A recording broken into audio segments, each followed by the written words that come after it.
Le Saint-Esprit est là. Mwuka wera ari hano. Mais pour celui ou celle qui le désire. Ariko ku muntu wese umwifuza. Si tu ne le désires pas, Niba utamushaka, tu ne verras pas la manifestation du Saint-Esprit. ntabwo uzigera abona yigaragaza kuri wowe. Dieu ne force personne. Imana ntabwo ijya ishyiraho umuntu imbaraga. C'est pourquoi même ce jour, Niyo mpamvu n'uwo munsi il a demandé aux disciples de ne pas quitter Jérusalem. yabwiye abigishwa kutava i Yerusalemu. Mais les disciples étaient également libres de quitter Jérusalem. Abigishwa bari bafite uburenganzira bwo kuva i Yerusalemu. Mais celui qui quittait Jérusalem Umuntu wavuye i Yerusalemu n'allait pas recevoir la manifestation du Saint-Esprit. ntabwo yari kwakira kwigaragaza k'umwuka wera. Moïse était libre de monter sur la montagne ou refuser. Mose yari afite uburenganzira bwo kuzamuka ku musozi cyangwa kubyihorera. Et aujourd'hui, ce n'est plus Moïse. Uyu munsi ntabwo ari Mose. Aujourd'hui, ce n'est plus Jean ou Matthieu. Uyu munsi ntabwo ari Yohana cyangwa Matayo. Aujourd'hui, c'est toi. Uyu munsi ni wowe. La Bible est un livre très actuel. Bibiliya ivuga ibintu ni igitabo gihora kiriho buri Nous munsi. servons un Dieu d'hier, aujourd'hui et éternellement. Dukorera Imana yahise iyo uyu munsi C'est un ni Imana Dieu qui est éternel. ni Imana itagira iherezo. Et quand on parle d'une loi éternelle ou un Dieu éternel, Iyo turimo tuvuga Imana cyangwa se umwami ushobora byose, il s'agit d'un Dieu qui n'a ni commencement ni la fin. bisobanura Imana itagira itangiriro n'iherezo. Et c'est ce Dieu qui veut te remplir. Niyo Mana igiye kukuzura. Parce que le Saint-Esprit, Kubera yuko umwuka wera c'est Dieu lui-même. ni Imana ubwayo. Il n'est pas séparé de Dieu. Ntago yigeze itandukana n'Imana. Le Saint-Esprit travaille avec Dieu. Umwuka wera akorana n'Imana. Il se manifeste en tant que le Saint-Esprit. Yigaragaza nk'umwuka wera. Mais il est dans Dieu le Père et Dieu le Fils. N'Imana mwana n'Imana data. C'est pourquoi Jésus-Christ disait, Niyo mpamvu Yesu yavuze il faut que je m'en aille ni ngombwa ko ngenda pour que le Saint-Esprit vienne. kugira ngo umwuka wera aze. Parce qu'il doit se manifester. Kuko agomba kwigaragaza. La vie chrétienne n'est pas sans le Saint-Esprit. Ubuzima bw'umwuka wera ntiburiho hatari Parce que le umwuka wera. Saint-Esprit, c'est l'organe divin. Kubera yuko umwuka wera C'est le Saint-Esprit qui donne goût à la chrétienité. umwuka wera ugenda kuryoherwa Si le k'ubukristo. Saint-Esprit ne venait pas, Iyo umwuka wera ataza, les pierres devaient retourner à la pêche. Petero yagombaga gusubira kuroba. Les pierres devaient abandonner. Petero yagombaga kubivamo. Le Saint-Esprit est venu Umwuka wera yaraje, pour reconfirmer la présence de Jésus-Christ dans les vies. yaje kugira ngo abemeze neza ukugaragara kwa Et Yesu. c'est mu ça buzima bwabo. Pentecôte. Ngiwo Pentecote. Oh, le Saint-Esprit. Umwuka wera. J'aime le message du Saint-Esprit. Nkunda ubutumwa bw'umwuka wera. Le Saint-Esprit est donné Umwuka wera yaratanzwe pour te révéler les secrets du royaume de Dieu. kugira ngo akwereke ibanga ry'ubwami C'est par le bw'Imana. Saint-Esprit de Dieu Ntabwo ari umwuka w'Imana, ni mu mwuka w'Imana. que tu peux comprendre le royaume de Dieu. Ni mu mwuka w'Imana ko ushobora kumva neza Sans ubwami le bw'Imana. Saint-Esprit, Nta mwuka wera, il est impossible de comprendre le royaume de Dieu. ntabwo bishoboka ko ushobora kumva Parce que iby'ubwami les choses de Dieu sont en esprit. kubera yuko ubwami bw'Imana buri mu bigo by'umwuka. Par la chair, on ne peut pas voir les choses de Mu Dieu. mubiri ntabwo dushobora kubona ibikorwa by'Imana. Et ce n'est que par l'Esprit de Dieu qu'on entre en profondeur des choses de Ni Dieu. mu mwuka wera tubasha kumva mu bugari bw'Imana. C'est le Saint-Esprit qui nous connecte à Dieu. Ni umwuka wera uduhuza n'Imana. Jésus, c'est la parole. Yesu ni ijambo, Et l'énergie de la parole, ni n'imbaraga c'est le z'ijambo. Saint-Esprit. Ni umwuka wera. Sans l'énergie de la parole, Nta mbaraga z'ijambo, ta vie n'a pas de sens. ubuzima bwawe nta cyerekezo bufite. C'est comme une maison Ni nk'inzu qu'on a construite, ko umuntu yubatse mais que personne n'habite. ariko nta muntu utuyemo. Tu es vide. Ni ubusa. Peu importe la beauté du château. Uko cyaba kimeze icyo kizu yose uko cyaba S'il n'y a pas les gens qui habitent dans ce château, nta muntu utuye muri iyo nzu, il ne sert à rien. nta kiyo nzu imaze. Jésus-Christ a construit. Yesu yarubatse, Mais il est venu sceller sa présence par le Saint-Esprit. ariko yaraje yigaragaza muri wowe. C'est pourquoi la Bible dit niyo mpamvu Bibiliya ivuga que vous êtes le temple du Saint-Esprit. yuko muri urusengero rw'umwuka Dieu wera. habite en vous. Imana ituye muri wowe. Dieu n'habite pas dans les bâtiments. Imana ntituye mu mazu hariya. Dieu habite dans ton cœur. Imana ituye mu Il mutima veut wawe. habiter dans ton cœur. Irashaka gutura Et mu ceci, mutima ce n'est wawe. que par le Saint-Esprit. Ngiyo umwuka wera. Oh, le Saint-Esprit. Mwuka Le w'Imana. Saint-Esprit, Mwuka wera c'est l'organe divin ni igice divin. divin. Non, divin. ni igice cy'Imana. Que Dieu graffe en toi. Imana iba muri wowe. Dieu a pris son organe Imana yafashe kimwe cy'igice et il est venu le cy'umubiri, greffer en toi. iraza igitera muri wowe. Et tu vis avec cet organe. Ubana n'urwo rugingo. C'est comme des gens qu'on a opérés, on a enlevé le cœur, Ni nk'umuntu babaze bakamukuramo on umutima, a pris le cœur de quelqu'un d'autre bagafata umutima w'undi muntu, et on l'a greffé ce cœur. hanyuma bakawutera mu uwo mutima. Et Dieu a pris son organe vivant, Imana yafashe urwo rugingo rwayo le ruzima, Saint-Esprit, ni umwuka wera, qu'il a greffé en chacun d'entre nous niwo yateye muri buri muntu wese, pour que nous ayons vie. kugira ngo tubone ubuzima. Alléluia. Haleluya, Alléluia. haleluya. Vous allez comprendre le message du Saint-Esprit. Muraza kumva Bien aimé, ubutumwa quand j'étais en train de me bw'umwuka wera. préparer, je sautais de joie. Iyo ndimo numva nange mbitegura numvaga ndimo nezezwa simbutse. Le Saint-Esprit n'est pas seulement pour le parler en langue. Ntabwo umwuka wera ari uwo kuvuga mu ndimi gusa. C'est l'Esprit qui t'ouvre les yeux Ni umwuka wera pour prendre le royaume. kugira ngo wumve ubugari bw'ubwami bw'Imana. C'est pourquoi l'importance de Pentecôte. Niwo mumaro wa Pentekote. Pentecôte. Pentekote. Le frère a introduit Pentecôte. Umuvandimwe yatangiye kutubwira kuri Pentekote. Pentecôte, c'est la fête de la parole, du don de la parole. Ni impano y'umwuka. C'est la fête de l'esprit de la parole. Ni imikorere y'umwuka w'ijambo. Pentecôte, Pentekote c'est la fête de la moisson. ni igihe cy'umusaruro cy'umuganura bizizagaho ibintu by'umusaruro. Et Pentecôte tire ses origines depuis. Ifite amateka kuva kera. Dans Pentecôte, Muri Pentekote Dieu a voulu nous montrer une chose. Imana yashatse kugira ikintu yerekana. Je vais sceller mon alliance avec toi personnellement. Ndashaka kugirana isezerano ryawe nawe ubwawe. Je veux avoir une alliance personnelle avec toi. Nishatse kugirana isezerano ryihariye hamwe nawe. Vous allez comprendre Muraza kubyumva. pourquoi le Saint-Esprit vient le 50e jour. Muraza kumva impamvu umwuka wera yaje ku munsi wa 50. Dans la Bible, Muri Bibiliya la précision en vale la peine. barabisobanura neza. Pourquoi la Bible dit que Jésus-Christ est ressuscité le 3e jour? Ni ukubera iki bavuga ko Yesu yazutse ku munsi wa Et gatatu. pourquoi la Bible dit que le Saint-Esprit, Pentecôte, c'est le 50e jour? Ni ukubera iki bavuga ko umunsi wa Pentekote wabaye ku munsi wa 50. Bien aimé, c'est pourquoi l'étude de la parole de Dieu est importante. Niyo mpamvu kwiga ijambo ry'Imana bifite agaciro Et c'est bavandimwe. le Saint-Esprit qui peut te révéler ces choses. Ni umwuka wera ushobora kuguhishurira ibyo byose.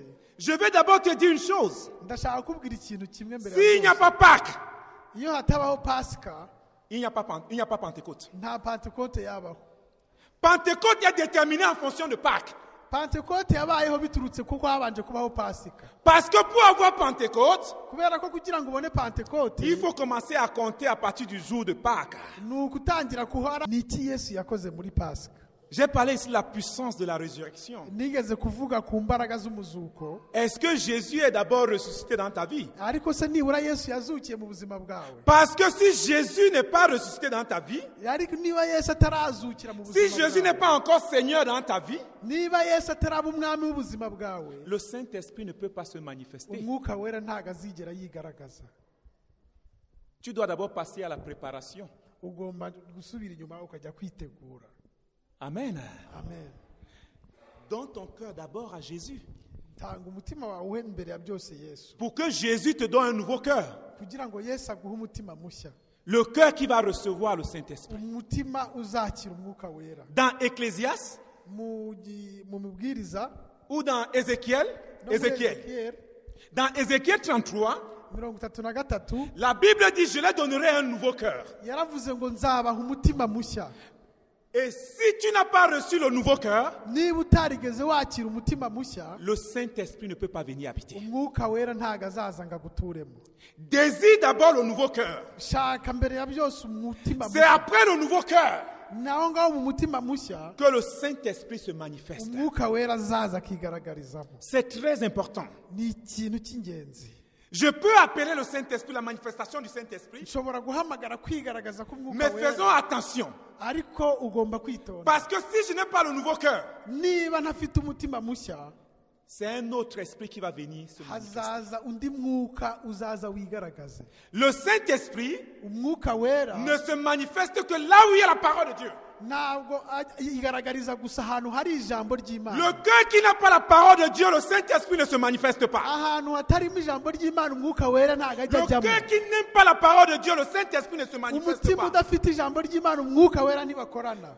Le premier signe Ikimenyetso cya pour mbere reconnaître que quelqu'un a le Saint-Esprit, kugira ngo umenye ko umuntu yamaze kwakira umwuka c'est son wera amour à la parole de Dieu. ni urukundo akunda ijambo ry'Imana. C'est ça le premier signe. Nicyo kimenyetso cya Ce n'est mbere. pas le parler en langue. Ntabwo ari ukuvuga Ce mu n'est pas le ndimi. miracle tombé. Ntabwo ari ibitangaza Ce bikorwa. n'est pas ça. Ntabwo ari ibyo C'est ngibyo. ton amour Ni urukundo de la parole de Dieu. ukunda ijambo ry'Imana. Parce que c'est à cause de ça que le Saint-Esprit est donné. Kubera yuko niyo mpamvu umwuka wera yatanzwe. Les disciples ont d'abord aimé Jésus.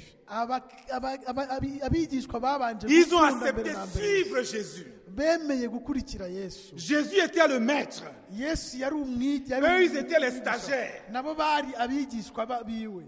Et le maître était en train d'enseigner ses disciples. Umwigisha yari arimo yigisha abigishwa be. Et quand la mission du maître a été accomplie, Igihe misiyo y'umwigisha yari imaze kurangira, le maître devait donc certifier la mission. yagombaga gutanga gusertifiya misiyo yiwe. C'est pourquoi la Bible dit, Niyo mpamvu Bibiliya ivuga vous recevrez le Saint-Esprit. avuga ngo muzahabwa Vous umwuka wera. recevrez une puissance. Muzahabwa imbaraga. Le Saint-Esprit survenant sur vous, Umwuka wera azabazaho et vous serez mes témoins. namwe muzaba abahamya.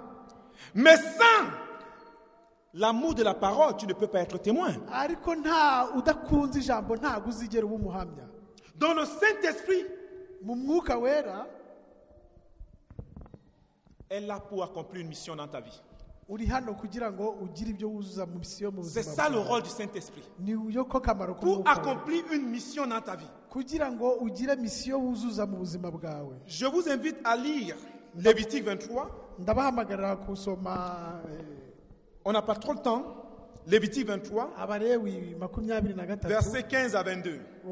gice cya umurongo wa Vous allez comprendre que 15. depuis la première partie de la Bible, comme le frère a dit, on parlait déjà du Saint-Esprit. Muraza kubibona yuko mbere mu gice cya mbere mu isezerano twe twitirisha bavuze umwuka wera bya kera bavuze umwuka wera. Dans Lévitique 23, le Saint-Esprit s'est manifesté. Abalewi bice 23 umwuka wera yarigaragaje.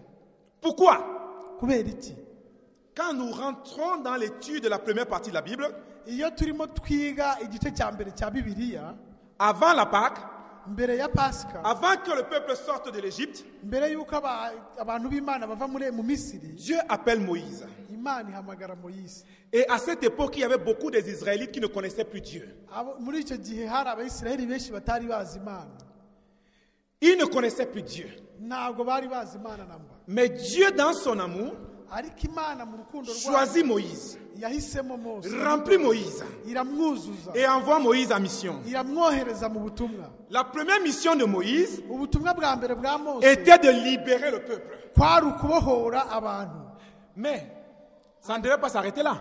Ariko ntabwo byagarukiye. Quand ils sont arrivés au désert, Iyo bamaze kugera mu butayu, Dieu devait reconfirmer sa loi Imana yagombaga kubemeza dans ubwami les bwayo cœurs mu mitima yabo, pour que chacun puisse avoir une alliance avec Dieu. kugira ngo buri muntu wese agirane amasezerano n'Imana.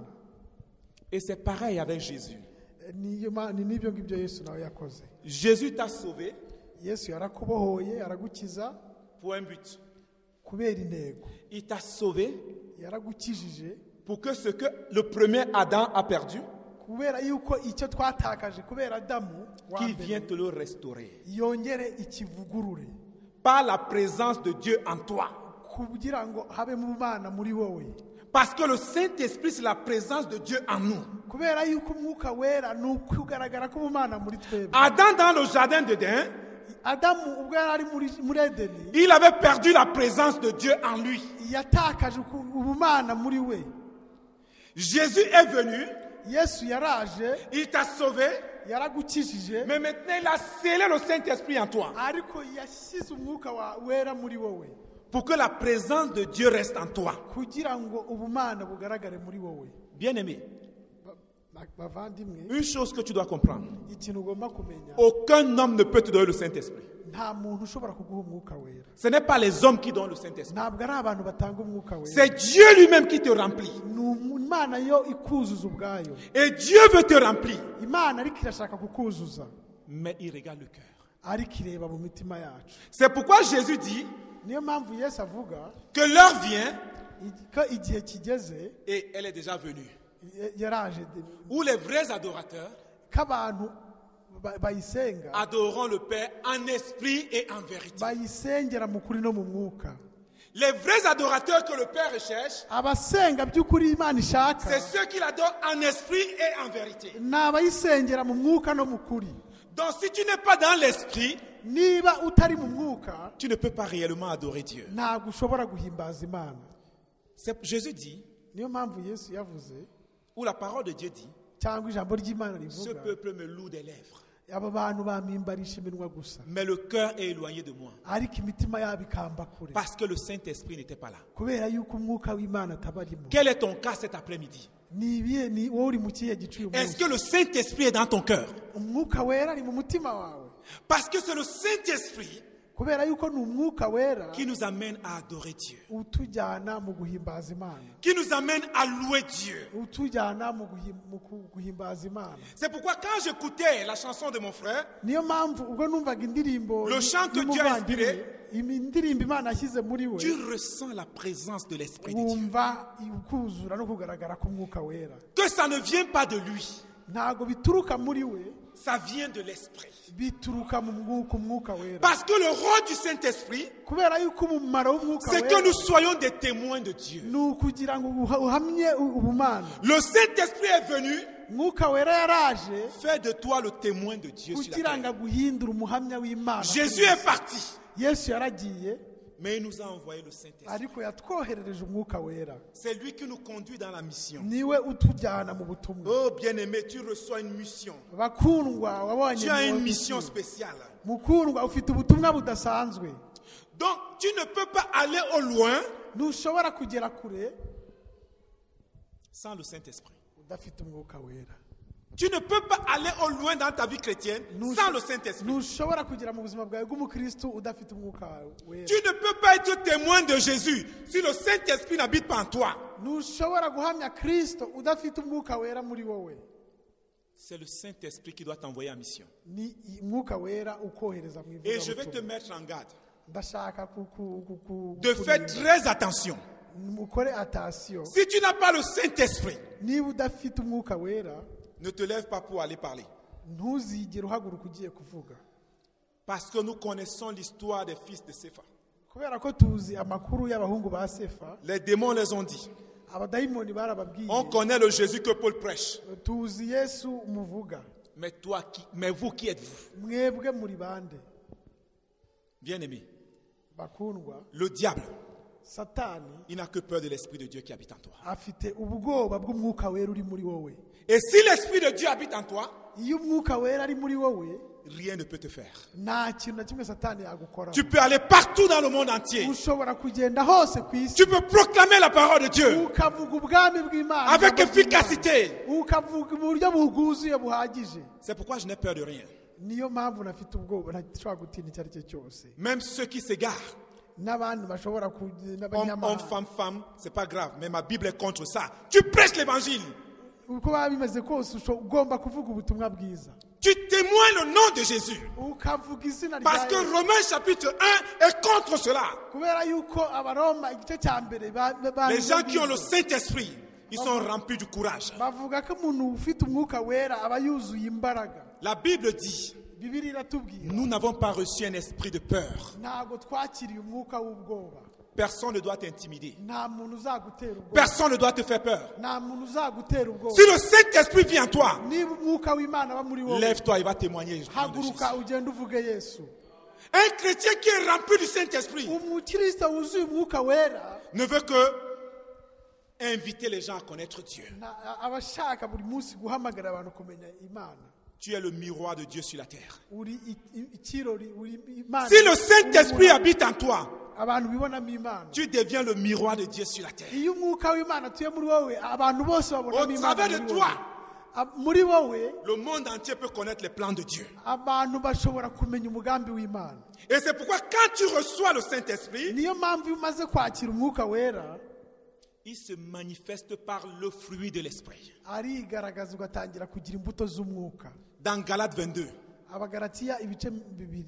c'est le Saint-Esprit ni umwuka wera qui produit le fruit de l'Esprit. niwe utuma ubyara imbuto z'umwuka. On fait parfois une erreur de parler des fruits. Ce n'est pas les fruits, c'est le fruit. J'ai encore relu Galates. Galates parle du fruit de l'Esprit. Abagalatiya bavuga imbuto z'umwuka wera. Le fruit de l'Esprit va manifester en toi les vertus du royaume. imbuto y'umwuka izigaragaza muri we ikingura ubwami. Les vertus du royaume, l'amour. ni urukundo. Tu aimes les pécheurs, urakunda mais tu abanyabyaha n'aimes pas le péché. ariko ntabwo ukunda ibyaha. La joie. Tu vas aller donner la joie dans ce monde. uzajya gutanga umunezero mu bantu. On ne peut pas avoir le Saint-Esprit, on ne se lève pas pour l'évangile. ntabwo dushobora gutunga umwuka wera ngo tureke no guhaguruka ngo tujye kuvuga ubutumwa. Amen. Amen. Si le Saint-Esprit habite en toi, niba umwuka wera ari muri on wowe, va te persécuter.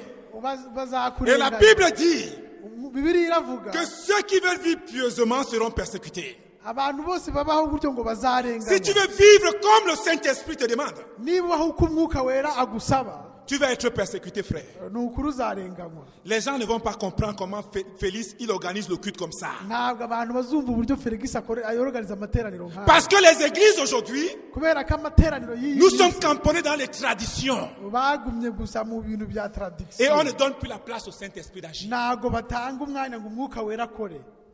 Les églises aujourd'hui sont devenues, ok, carrées comme ça. Igiriza zigeze Le Saint-Esprit zabaye n'est pas carré. nk'izifungiranye, barafungiye banze ko umwuka wera yinjira. C'est pourquoi dans la Bible, niyo mpamvu muri Bibiliya ceux dont le Saint-Esprit a utilisé, abo Imana umwuka wera yakoresheje on les prenait comme des fous. tubazi nk'abasazi. On ne les comprenait pas. ntabwo babumvaga. Je vous prends l'exemple de Paul. ngiye kubaha urugero rwa Pawulo. Ceux qui étaient dans la tradition abantu bari bari mu bya kera ne pouvaient pas comprendre Paul. ntabwo bigeze bumva Paul, Mais Paul agissait par le Saint-Esprit. ariko Paul yakoranaga n'umwuka w'Imana. Laissons nos traditions d'abord à côté. ibintu bya kera byari biri ku ruhande. Écoutons l'Esprit de Dieu. tureke ibintu bya kera twumve umwuka wera. Et parfois nous oublions même natwe rimwe na rimwe turibagirwa. l'histoire des réformateurs de l'Église. tukibagirwa abantu bagiye bazanye reforma. On a peur du système de ce monde. dufite ubwoba bw'isisiteme. Le Saint-Esprit n'agit pas. umwuka wera ntakora. C'est le monde qui est en train d'évangéliser l'Église. nahise itangiye kwigisha itorero. Les églises se tournent vers les systèmes du monde. itorero ryahindukiriye. Au lieu que c'est le monde qui doit Abisi. envier l'Église. ahubwo ni abantu bagakombye guhindukirira itorero. Que le Saint-Esprit réveille chacun d'entre vous cet après-midi. Imana ihagurutse buri muntu wese muri twebwe muri kino kigoroba. Si tu veux vivre pieusement, niba ushaka kubivuga, tu vas être persécuté. nubaho mu buryo bwiza, Les gens vont t'insulter. Les abantu gens vont tailler. bazagutuka, abantu C'est bazakwamagana, parce que l'Esprit de Dieu habite en toi. kubera ko umwuka w'Imana azaba ari muri wowe. Lisez le livre des apôtres, des actes des apôtres. musome igitabo cy'ibyakozwe n'intumwa.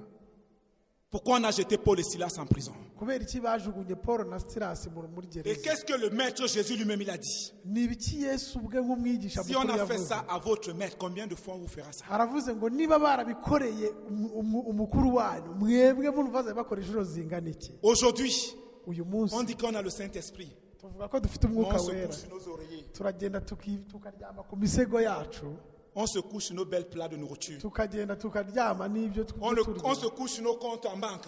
tukagenda tugisha kuri konti zacu za banki. Tu es en train d'appauvrir ton compte céleste.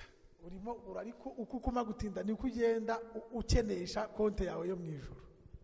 Si tu ne travailles pas pour Dieu, niba udakora kubera Imana, tu es en train d'appauvrir ton compte céleste. utangiye gukenesha konti yawe yo mu ijuru. Et ce jour, il te dira, uwo munsi uzabikubwira. retirez-vous de moi, je ne vous ai jamais connu. azabwira ngo nimwumve imbere ntago nigeze mbamenya.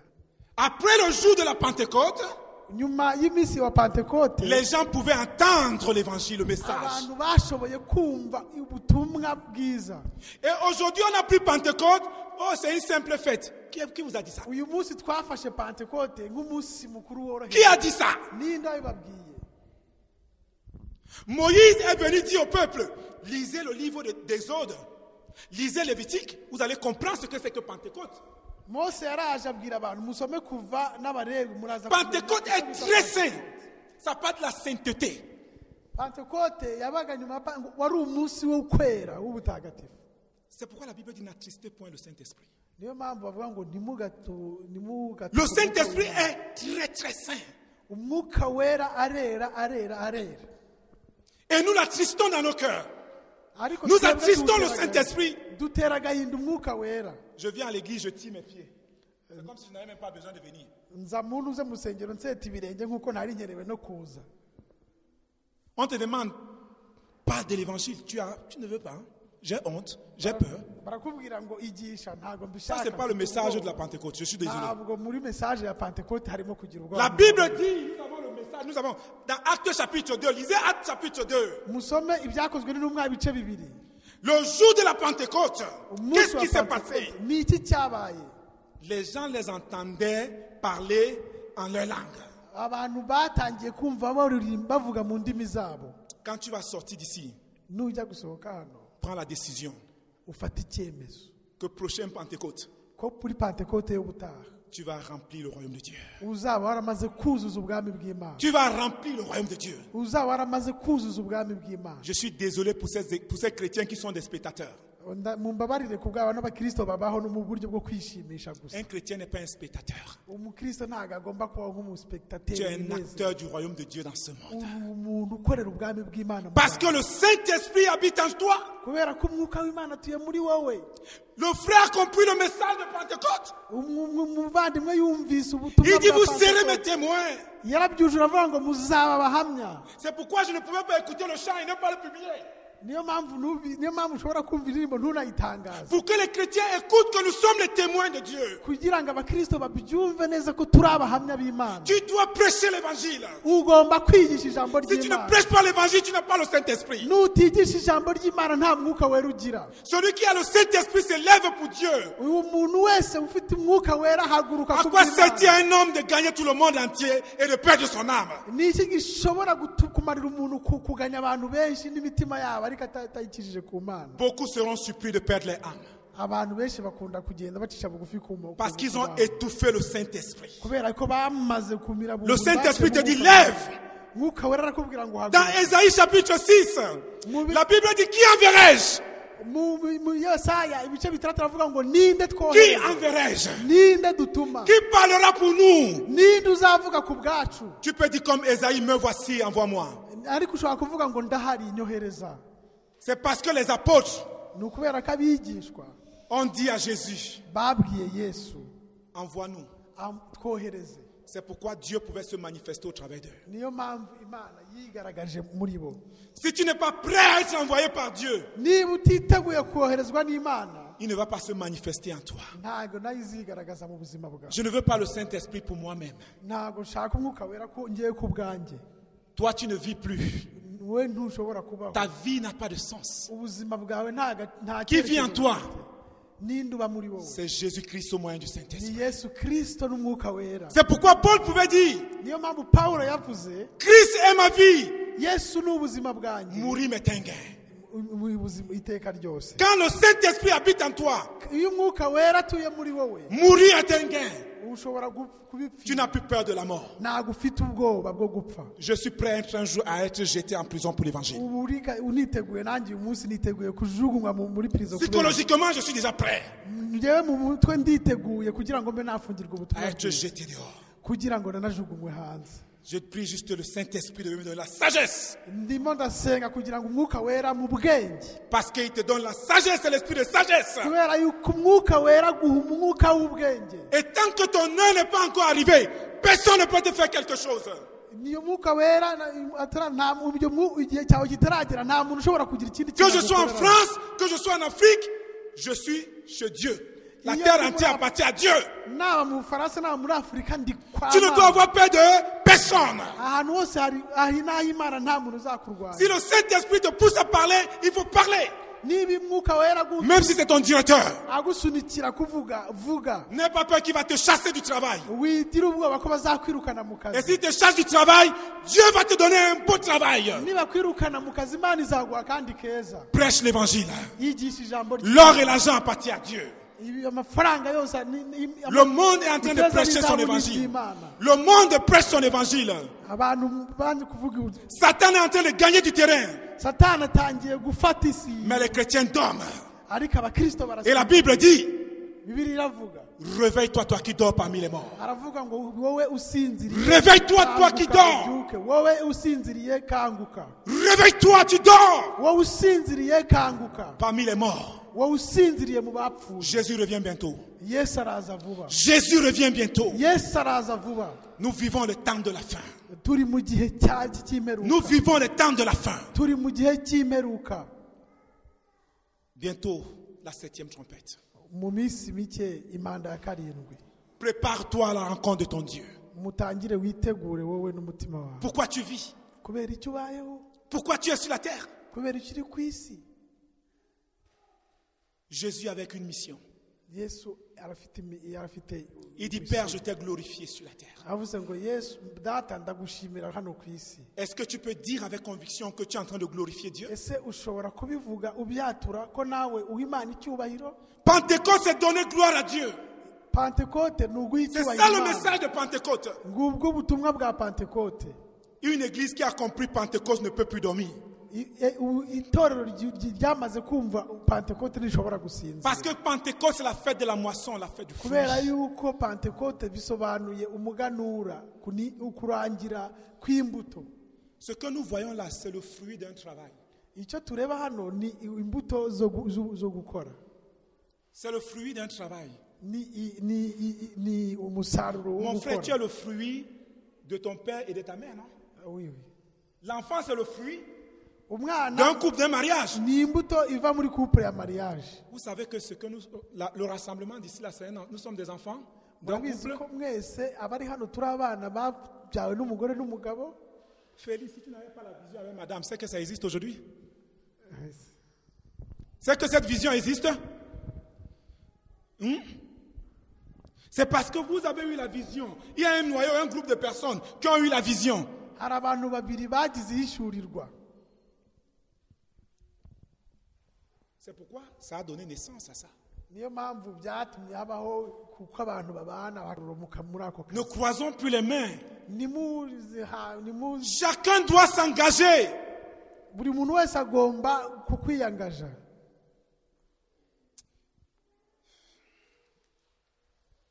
Que Dieu nous aide. Imana idufashe. Ouvrons nos Bibles dans Galates. tugiye gusoma Bibiliya mu Bagalatiya. Je suis pas désolé. Le Saint-Esprit a conduit autrement. Tout ce que j'avais préparé, c'est presque, je n'ai presque rien dit. mumbabarire umwuka wera niwe wayoboye yewe ibyo nari nateguye. C'était pas mon message d'aujourd'hui, mais je ne sais pas pourquoi le Spirit veut que je parle de ça. ntabwo aribwo bwari ubutumwa bwanjye bw'uyu munsi, ariko sinzi impamvu. Galates chapitre 2, Galates chapitre 5. Abagalatiya Je vais clôturer avec ndarangiza Galates chapitre 5 à partir du verset 13. Abagalatiya ibice bitanu umurongo.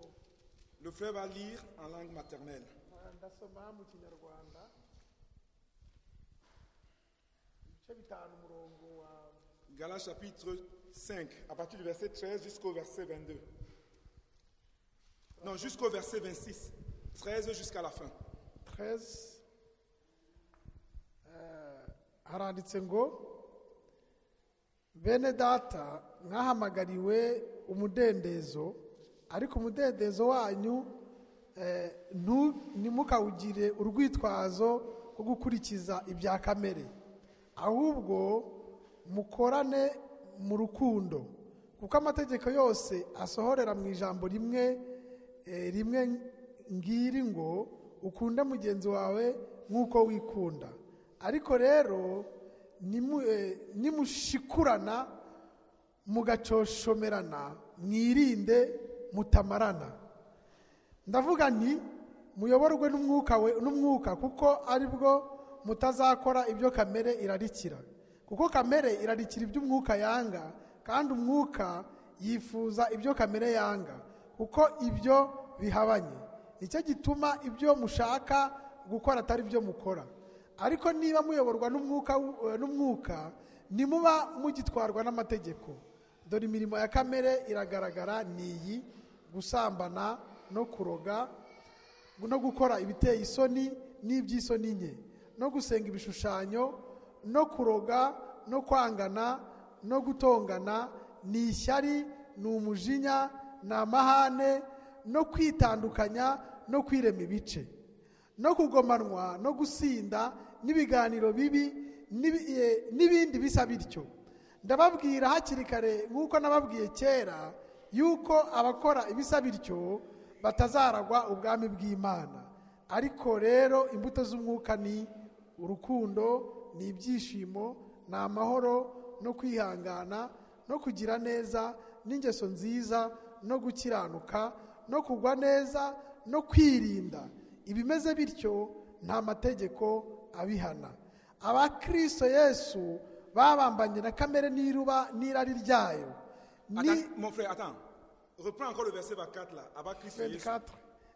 Abakristo Yesu bahambanywe na kamere n'iruba n'irari ryayo. Merci. Abakristo Yesu, ceux qui sont en Christ, ils ont fait quoi? Crucifier la chair. Amen. Abari muri Kristo babambanywe na kamere. Le Saint-Esprit. On est connecté à l'Esprit. Amen. Quand il lit parce que je suis connecté avec lui, Oui. je comprends. Amen. L'Esprit nous connecte. Umwuka wera Parce que c'est le même esprit. kubera yuko ni umwuka Ceux qui umwe. sont en Christ, Abantu bari muri Kristo, Abakristo Yesu, vous avez crucifié la chair. babambye umubiri. Haleluya. À part si tu n'es pas de Jésus-Christ. Abantu badafite Yesu Kristo, La Bible dit, Bibiliya iravuga au verset 26, umurongo wa 26, au verset 25, si nous vivons par l'Esprit, niba tuba mu mwuka marchons aussi selon l'Esprit. tugende nk'uko umwuka bitegeka. Pentecôte, c'est vivre selon le Saint-Esprit. Pentekote ni ukubaho nk'uko umwuka dutegeka. Le message de Pentecôte, c'est vivre selon l'Esprit. Ubutumwa bwa Pentekote ni ukubaho nk'uko Ne umwuka cherche bishaka. pas un autre esprit. Ne cherche pas un autre esprit. Ntimushakishe undi mwuka wera, undi mwuka. Reste dans l'esprit de la parole de Dieu. Mugume mu mwuka w'ijambo ry'Imana. Ne cherche pas autre chose. Ntimushakishe ibindi bintu. Reste dans la volonté de Dieu. Mugume mu bushake bw'Imana. Écoute ce que Dieu t'a dit. Wumve icyo Imana ivugana nawe. Mon frère, le responsable d'ici, notre responsable. Mon frère responsable, umuyobozi w'iyi. Reste dans ce que Dieu t'a dit. Guma mu by'Imana yavuganye nawe. Amen. Amen. Si tu te détournes de ce que Dieu t'a dit, tu as perdu la vision. Nuva mu by'Imana yavuganye nawe uzata viziyo. Parce qu'à chaque époque, Kubera ko mu kintu cyose Dieu dresse son alliance avec un homme. buri gihe Imana ihora igirana Par rapport à ce amasezerano qu'il veut accomplir. bitewe n'icyo ishaka kuzuza. Mais la différence c'est quoi? Au lieu de faire ce que Dieu t'a dit, Ikinyuranyo iyo ho gukora icyo Imana yakubwiye tu commences à regarder derrière. utangira kureba inyuma. Il y avait nos concombres en Égypte. Concombres. Hari konkombre muri amadeyede ho muri yo mu Egiputa. On faisait comme ça quand on était enfant. Twagendaga On faisait dutyo, comme ça. twakoraga ibi ngibi. Celui-là, il avait reçu cette vision-là. Buri wese yari afite iyo viziyo y'aho ngaho. Toi, qu'est-ce que Dieu t'a dit de faire? Wowe iyo ko ari ibyo Imana yakubwiye gukora iki? Quand vous lisez chaque auteur de la Bible, iyo musomye buri mwanditsi wa bibiliya Dieu a travaillé avec lui différemment. imana yagiye ikorana nabo mu buryo butandukanye. Chaque auteur de la Bible buri mwanditsi wa bibiliya a été conduit par l'Esprit de Dieu et selon l'Esprit de Dieu. yagiye ayoborwa n'umwuka wera bitewe n'uko umwuka Parce que ashaka Dieu kumukoresha. avait un but à atteindre. kubera yuko imana yabaga ifite intego igomba kugeraho. Amen. Amen. C'est un message très sain. ni mesaje y'umwuka. Parce que beaucoup de ministères échouent. kubera ko minisiteri nyinshi ziratsindwa. Parce qu'on veut faire comme les autres. kubera ko bashaka kubikora nk'uko abandi babikoze. Tu es unique à ton genre. uri umuntu wowe uri umwe mu miterere yawe. Les autres peuvent te conseiller. abantu bashobora kugira inama, Mais le plus grand conseiller, c'est le Saint-Esprit. ariko umujyanama mwiza ni umwuka wera. Laissons-nous conduire par le Saint-Esprit. isomo tureke umwuka wera aba ari utuyobora. C'est pourquoi personnellement, niyo mpamvu ugiye ubwanjye, si le Saint-Esprit m'a dit de faire quelque chose, iyo umwuka wera ambwiye ngo genda ukora iki ngiki, si vous voulez vous tous là ne m'aimez plus, je vais faire ce que l'Esprit m'a dit. mwese ntawe ushobora kumbuza ndagenda agakora icyo umwuka ambwiye. Parce que personne ne t'a appelé, c'est Dieu même qui t'a appelé. kubera ko nta muntu waguhamagaye, ni imana yo mu ijuru yaguhamagaye. Écoute de Dieu et fais ce que Dieu t'a dit. umva imana, kora icyo imana ikubwira. Marchez selon l'Esprit, genda uko umwuka abishaka, pas selon la chair. utari ukugendera ku mubiri. C'est pourquoi aujourd'hui l'Église est tombée dans les systèmes, les traditions. niyo mpamvu uyu munsi itorero ryaguye muri sisiteme z'igihe cya Quand tu tombes dans les traditions, le Saint-Esprit se retire. iyo uguye mu bya kera ukagwamo aho ngaho, Inagile. umwuka wera kuvamo. C'est pourquoi vous voyez les guerres à l'intérieur des églises. niyo mpamvu ubona amakimbirane hagati mu matorero. On ne connaît plus le message de Paul, qui est Apollos. ntabwo tukibasha no gutandukanya mesaje ivuga ngo Pawulo ni Quand il n'y a nde, plus le Apolo ni Saint-Esprit, nde. on ne discerne plus. iyo dufite umwuka wera ntabwo Ça devient dutangira la guerre de kuryana. pouvoir. Moi, je suis plus grand que iyo toi. tudafite umwuka wera bitangira kuba intambara yo kuryana. Mais on oublie que nous sommes tous les ouvriers du Seigneur. nyamara tugahita twibaza ko twese turi abakozi b'imana, Et notre récompense, c'est au ciel. kandi ko ibihembo byacu biri mu ijuru. C'est Dieu qui va nous récompenser, pas les ni hommes. imana izaduhemba, si abantu. Travaille pour Dieu et tu auras la récompense. kora ku mana uzabona ibihembo, Dans ce siècle présent et dans le siècle à venir. muri iki gihe cya none no mu gihe kizaza. Alléluia. Amen. Verset 26, et je clôture. Umurongo wa 23 tukarangiza. Ne cherchons pas une vaine gloire. nimushake ikindi cyubahiro, Et nous provoquant les uns les autres, cyangwa se ngo tumarane twebwe ubwacu, portant envie les uns les autres. twumvane twumvikane, buri Ne wese recherche yumve pas une mugenzi. vaine gloire, ça ne sert à rien. wishakisha icyubahiro ntacyo kiba. Quand le Saint-Esprit habite en toi, iyo umwuka wera ari muri wowe, tu es content de voir ton frère avancer. unezezwa no kubona Tu umuvandimwe es wawe content atera de imbere. voir ta soeur avancer. unezezwa no kubona mushiki wawe atera Parce que imbere. l'amour du Seigneur, c'est ta force. kubera yuko La urukundo joie du rw'Imana Seigneur, c'est nizo ta mbaraga. force. kubera ko urukundo rw'Imana ni imbaraga zawe. Que tu as, que tu n'as pas, tu es content. waba ufite udafite uranezerewe, Parce que c'est Jésus qui fait ta force. kubera yuko ni Yesu Quand le imbaraga. Saint-Esprit est en toi, iyo umwuka wera ari muri wowe, les œuvres de la chair n'ont pas de place. amaso y'umubiri ntabwo aba afite umwanya muri wowe. Tu n'as que les vertus du royaume de Dieu, comme le dit Matthieu Galates chapitre 5 verset 22, ceux qui ont la Bible en français, mais Galates chapitre 5 verset 22. Mais le fruit de l'esprit, c'est l'amour, la joie, la paix, la patience, la bonté, la bienveillance, la foi, la douceur et la maîtrise de soi. La loi n'est pas contre ces choses. C'est ce que produit le fruit amategeko na de rimwe l'esprit. ribihana, kubera ko ari imbuto y'umwuka wera. Que Dieu nous aide Imana à idufashe développer le fruit de l'esprit en nous. kugira ngo iduhe imbaraga Saint-Esprit, z'umwuka. viens et manifeste-toi. Mwuka wera ngwino Viens, kandi Saint-Esprit. ukorere muri wowe. Viens, Saint-Esprit. Yes, Saint-Esprit. Amen. Amen. Qui vient et qui se manifeste. umwuka wera naze kandi yigaragaze. Que Dieu bénisse sa parole. Imana ihe umugisha ijambo